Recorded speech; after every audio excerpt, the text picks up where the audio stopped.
Hey everyone, it's Carissa here and welcome to another episode of Chats with Carissa. Now before I begin on this evening's topic, I would first of all like to thank everyone for their support from my last video, which was about myself and my experiences as a victim of bullying. And I just want to kind of thank everyone who, approached me and, said it was a great video or, anything that they said that was supportive. And that really means a lot to me, to know that there were actually people out there who were quite connected to my video, but also felt as though they could trust someone, that there was someone out there who they could talk to if they needed to. So I thank everyone for that. It was really great getting a lot of messages from people, especially one of them was a friend of mine from back home said that he's always wanted to start a YouTube channel but never really had the guts to do it. And I literally said to him, just go ahead, just get a camera and record what you think you can record, because it's not that hard. I mean, the problem I don't really like about my chat show is the whole editing of it. That's the worst part. But I won't go on a big long tangent this time. So this evening's topic is about type 1 diabetes, surprisingly. And the reason why I'm talking about type 1 diabetes is because I have mentioned, obviously in my last video, but also in quite a few, that I am a type 1 diabetic. And I don't mind telling people about my experience as a type 1 diabetic. So I will be doing a different type 1 diabetic videos throughout the course of my chat show. Just telling you little bits in there. So the first one is how I got diagnosed. So I want to tell everyone a bit of a story. It's a bit of a story time on how I got diagnosed. So it was in 2004. So I always get confused with the age, but I was about, I was 7, but I turned 8 that year. And it was really interesting, I had, gone to school, I was basically living like every normal kid. And I went to school, and it was probably about a year beforehand, my mum started noticing changes. And so she took me to the doctor, and he just said, she's just going through, growing pains and, the whole process of growth at a very young age. And at the start, my mum didn't really think much of it, because she just, thought, oh, she could just be different to the rest of the family. But then it kind of started getting worse. My parents started noticing, I was getting really thin. I was eating a lot. I was going to the bathroom all the time. I was, not as concentrated as what I usually was. So then I went back to the doctor, and he just kept saying the exact same thing. He kept saying, she's going through growing pains, she's going through growing pains. And it got to the point where Mum was like, she's not going through growing pains, she's going through something else. None of my other children went through this. And this was back, we had computers back then, but they were them really old, like the very first computers kind of things that came out, them really big ones where it'd be like, make that weird noise every time I was trying to access the internet. So we didn't actually have it completely on demand to just look on our phone up the symptoms. So my family pulled out the big medical encyclopedia that's like usually like that big, with like every medically known disease and condition and everything like that. And it came up with so when my parents were looking for symptoms and things like that, they came across the term diabetes. And so when I did go with my mum the next time to the doctors, and she brought up the whole, I think my daughter could have type 1 diabetes, he kind of just turned it aside. Never thought, okay, it could be something that she has. He just kept insisting that it was growing pains, and it got really bad. The whole me, becoming thinner and losing weight and becoming really sick became so bad to the extent that I went to my cousin's wedding, and I think this was the year that I got diagnosed, and I went to my cousin's wedding, and majority of my cousins did not know who I was. That's how bad it was. That's how unrecognizable I was, and I've refused it ever since, and it's so annoying. I refuse to look at any photos from back then because I was so sick. I was not the little girl that I had been. I was, ill, and it was, upsetting. And, it's hard for, I just can't imagine what it was like for my parents to have to see their child go through that and see their child, changing because they knew something was wrong. So my mum eventually got annoyed with this doctor and said, I'm not going back to you. And I'm not going to disclose the doctor's name. Luckily, he's no longer in Crindai, where I'm from, but I'm not going to disclose his name. So my mum decided to take me to another doctor. And when I got there, she explained the whole situation, how long I'd been going through this, through these conditions and through these symptoms. And she then just, she said, look, I'd just prefer it if she could get a blood test done, just to find out what it was. And this doctor straight away was like, yeah, we're going to get a blood test. So that afternoon I got a blood test. I wasn't home within 5 minutes.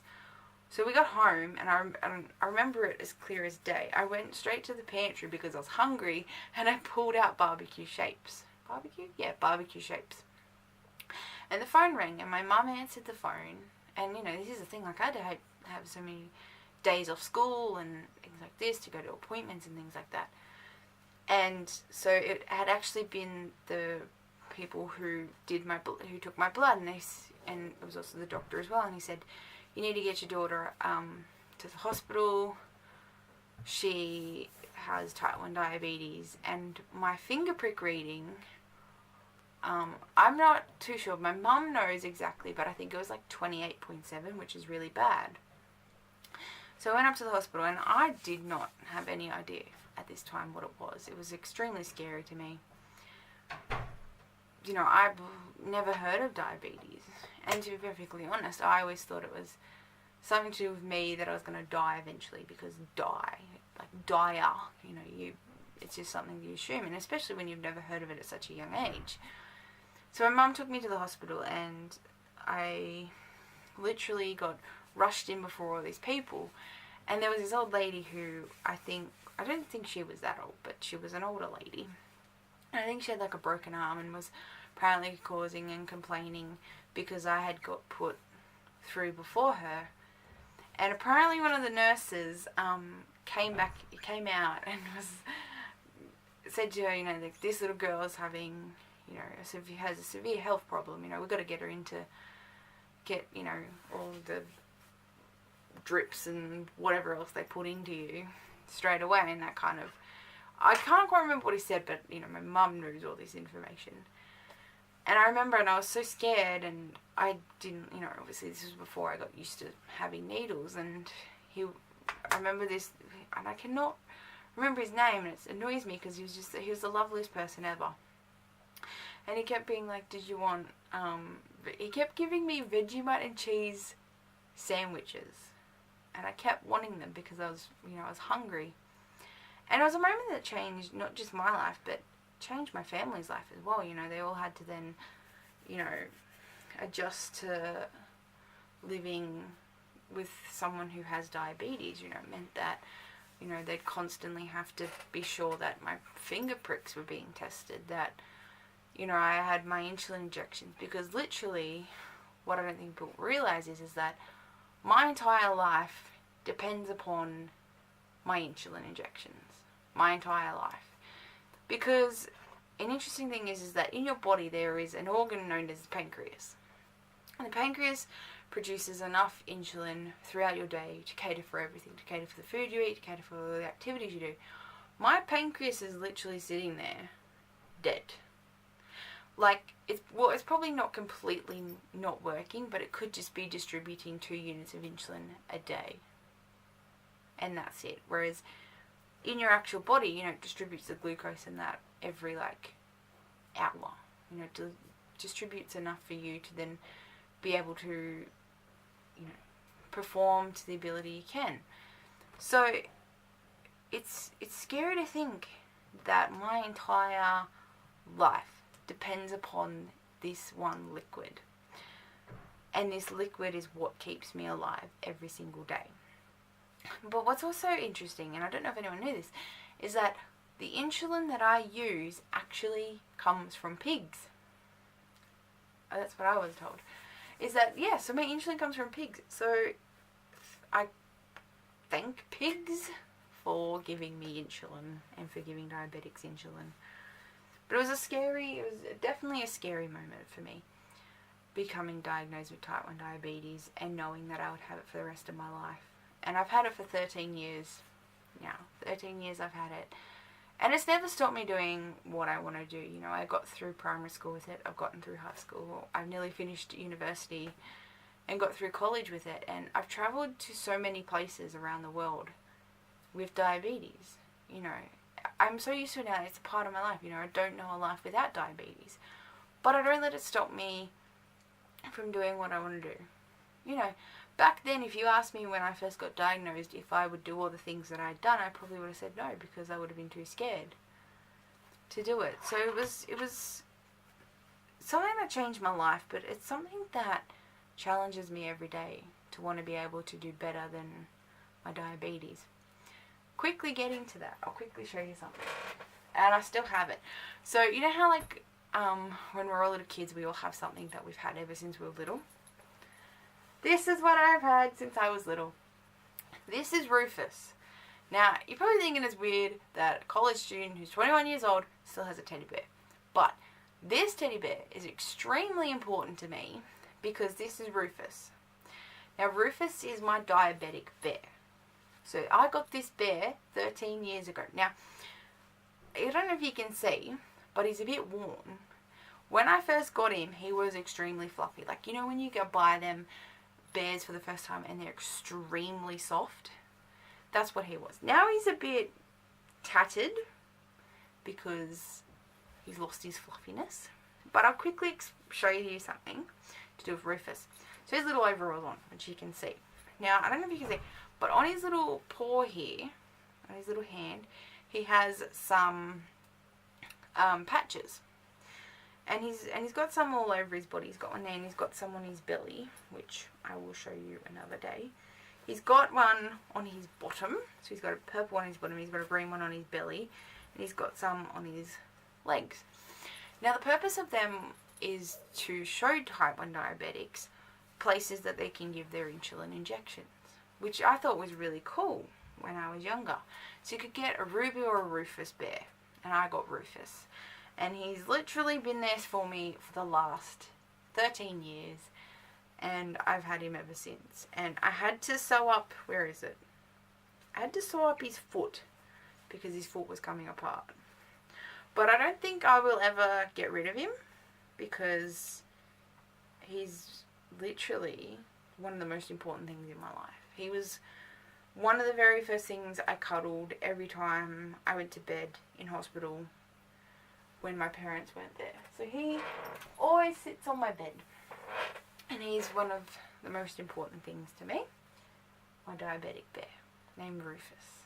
So that's the story of my beginning of having type 1 diabetes. There's a bit more to it, but obviously, as I said, I don't want this to go on forever and ever and ever because everyone will just get bored. But I will do different segments of my diabetes videos over the course of my chat show. I won't do them all consecutively in one go because then it'll just get boring. But if you have any questions about type 1 diabetes or anything, definitely look at a website called, I think it's called Beyond Type 1. And an interesting thing is it was actually founded by a lot of diabetics who, you know, one was a chef, but also by musician and singer-songwriter, actor Nick Jonas. So definitely check that out because they have a lot of great things on there. And they have great stories as well from people, and it's great stories of how they're going overseas, or great stories of how they've done things. And it's just really great to listen to their story. And to any diabetics out there watching, don't let it define you, because your diabetes, yeah, may be a chronic life condition that can mean life or death, but it's not going to define you from being who you want to be. And very motivational this kind of today. I went to the gym, so I'm very hot, so that's why I'm not wearing a jumper, because I'm quite hot. But I'm excited because our college next door to us is having their ball on, and there's going to be fireworks, so I'm excited. So check out my Instagram and that later to see potentially if I can. I'm not very good at taking photos of fireworks, but hopefully there'll be photos of fireworks. So I hope you all have a good evening. I have assessments I need to do because they're all due soon, which I'm not looking forward to. But hope you all have a good evening. If you're a university student, good luck with all your assessments. If you're a YouTube viewer, thank you for viewing my channel. Make sure you tell everyone about it and subscribe. And I hope you all have a great night. Bye.